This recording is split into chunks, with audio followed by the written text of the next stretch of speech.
So guys, I think we've just seen the worst. And I mean, the worst call in the history of sport. I think we actually might have just seen the worst call in the entire history of sport.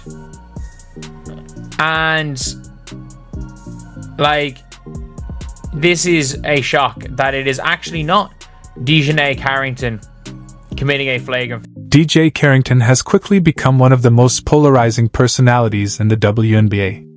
Following the dramatic showdown between the Dallas Wings and the Golden State Valkyries on July 26th, her narrative took an unexpected turn.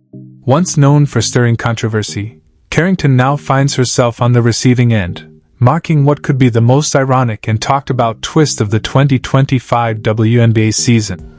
That call on Dijonai when Tiffany literally flew over her, wild. And then if you saw Paige's face when it was like, I think like 55 seconds left on the clock or something like that, and the coach was like giving them the next play, bruh.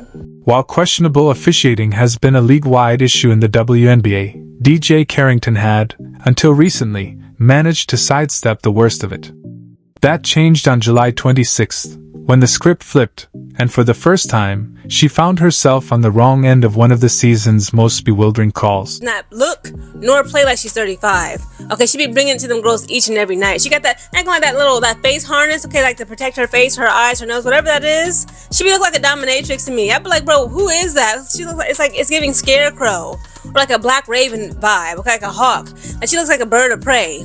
Okay, and that's how she plays. She plays like a bird of prey, while the other girls in the court are just worms to her. Okay, they are bird food because she be cooking and eating every. If you're enjoying the coverage, be sure to subscribe. With under 2 minutes remaining and Dallas trailing by 3, Janelle Salon launched a deep three that missed the mark, setting off a wild scramble for the rebound. DJ Carrington chased it down but made a smart, composed decision, pulling back and letting the ball roll out of bounds to secure possession for Dallas. A sharp heads-up play. Then chaos erupted. Tiffany Hayes, barreling in at full speed, slammed into the now stationary Carrington from behind, sending both players crashing to the floor. By nearly any standard, it looked like a textbook foul on Hayes. She initiated the contact and was clearly out of control. So the ball gets swung, Janelle Salon shoots the ball. It's coming out. It's coming out. So, Dijonai Carrington is just shielding the ball out of bounds. She's just shielding the ball out of bounds, as you do. And Tiffany Hayes tackles her to the ground. But somehow, the referees called the foul on Carrington, leaving even long-time WNBA fans in disbelief. Yes, you read that right. Tiffany Hayes sprinted full speed into a stationary DJ Carrington, crashed into her, and yet Carrington was the one whistled for the foul. The call was so blatantly wrong that even her harshest critics, fans who rarely have a kind word for Carrington, were forced to admit the officials had completely botched it. To draw a foul, I'm like, what is this? I mean, she almost deleted freaking Dijonai. I thought I was really gravely concerned for Dijonai Carrington's life and health. I'm like, did y'all not just see Tiffany Hayes just throw her body up against her and slam her to the ground? This is crazy. Literally slammed her. Dijonai Carrington got pushed into a freaking old white man's lap because of Tiffany Hayes jumping on her like she ain't got no sense. Here's where the story takes a fascinating turn, and where the karma narrative kicks in. Under normal circumstances, a call this egregious would have sparked immediate outrage across the WNBA community. Players, analysts, and fans, casual and diehard alike, would be lighting up social media, slamming the officiating and sympathizing with the player on the receiving end. But this wasn't a normal situation. And DJ Carrington isn't just any player. The reaction was swift and ruthless, but not in the way you might expect. Instead of defending a player who had clearly been wronged, much of the fanbase essentially shrugged and said, "Good. She had it coming." Going down for a fast break layup, Dijonai winds up and smacks her across the head, and Skylar is on the ground having a hard time getting up. But this was something where people are saying, okay, Dijonai, this is happening a little bit too much for my liking. These hard fouls, these reckless plays are happening a little bit too much, and I want to show you guys one more play that was also in that game that actually injured Gabby Williams. Now, if you watch here, Gabby Williams is going up for a little mid-range jumper. Dijonai jumps to try to block her, and she comes down to where Gabby Williams doesn't have enough landing space. So she lands in her landing space, and then Gabby Williams rolls her ankle. The sentiment on social media was impossible to miss. Fans who had watched Carrington poke Caitlin Clark in the eye, rack up multiple flagrant fouls, and play with what many viewed as dirty tactics were now experiencing a strange sense of satisfaction. Comments flooded in. Karma finally caught up with her. Now she knows how it feels. The reaction was so widespread and consistent, it became a story in itself.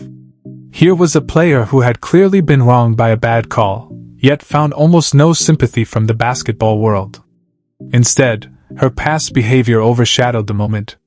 It was a striking reminder of how reputation and history can shape public perception, even when someone is clearly the victim of injustice. Once again, Dijonai Ratchet as Carrington is back at it again, being the dirty player that she is, man. So now we're pulling players to the floor by their hair. But what did we tweet earlier this week, everybody? Y'all fans swear I'm such a dirty player. I'm so over this narrative.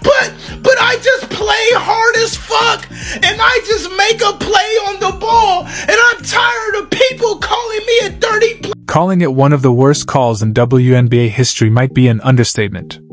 Carrington did everything right, chased the ball, pulled back, and held her ground. Hayes charged in from behind and slammed into her. Carrington never moved or initiated contact, yet she was called for the foul. By any rule, it should have been a foul on Hayes or a no call. Even Golden State fans had trouble defending it. Dallas fans were furious, not just because it cost them possession at a key moment, but because it highlighted ongoing issues with WNBA officiating. The momentum swung instantly. What should have been Dallas's ball became Golden State's, and the Valkyries went on to win by 10. Dallas ball. But do you know what another referee called? Do you know what another referee called? So one says it's Dallas ball. Another referee, as you can see right here, Salon miss, Valkyrie's rebound. Apparently Tiffany Hayes got the rebound, and Dijonai fouled Tiffany Hayes. Apparently Tiffany Hayes got the rebound and got fouled by jumping on Dijonai. The irony was clear to anyone watching. Carrington had poked Caitlin Clark in the eye with no foul, had flagrant fouls overturned, and had even needed security intervention with refs, yet avoided bad calls all season. That changed on July 26th. In a tight, high-stakes game Dallas needed to win, karma hit. A blown call gave Golden State the ball, led to points, and helped seal a loss that could impact Dallas's playoff hopes. Dijonai Carrington, damn, I didn't think it was this bad. She played for 15 minutes. It felt like it was longer. She had 4 points, 1 assist, and 4 rebounds. I'm gonna tell you why we should have won, okay? When it comes to the biggest lead, the Dallas Wings had 12-point lead. We blew a 12-point lead, whereas the Golden State Valkyries only by 2. They had 10 points over us at the most in this game. 12 versus 10 points. Usually, when a player gets burned by a bad call, there's at least some public support. Fans speak out, analysts break down the play, and social media rallies around the wrong player. None of that happened for DJ Carrington. Instead, the reaction was blunt. It sucks, but she brought it on herself. It was a clear example of how past actions shape public perception, even when someone is clearly the victim. When fans are more eager to see a player get what they deserve than to call out bad officiating, it's a sign the league may be losing credibility with its own audience. This? Look! Pulling players to the floor by their hair is not making plays on the ball. This is not basketball. WNBA. When is she gonna get fined, suspended, or kicked out of the league for this reckless behavior? This is the 4th incident. The Lynx incident, taking out Ariel Atkins, taking out Skylar Diggins, and now the LA Sparks. When is it gonna stop, man? When is accountability gonna be taken for her being the dirty player and ratchet that she is? People should be upset about terrible calls no matter which player is involved. But the reaction to Carrington's situation suggests many fans have stopped expecting fair or consistent officiating.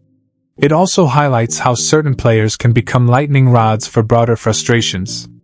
Carrington's reputation for physical, sometimes reckless play made her an easy target for fans already disillusioned with what they see as a lack of accountability in the WNBA.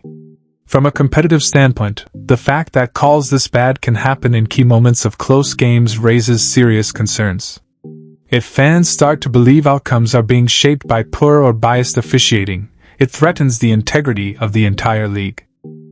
Sports reporters, well, it doesn't matter how many times Dijonai Carrington wants to get on her social media and want to claim that she's the victim and that she's not a dirty player. The league has rescinded fouls. Yeah, the league's rescinding flagrant fouls on you because it's run by a bunch of cowards.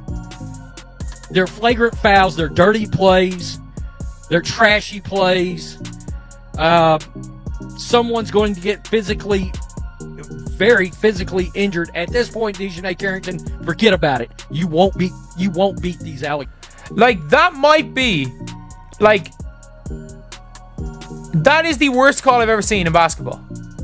That is actually the worst call I've ever seen in basketball. She just jumped through her.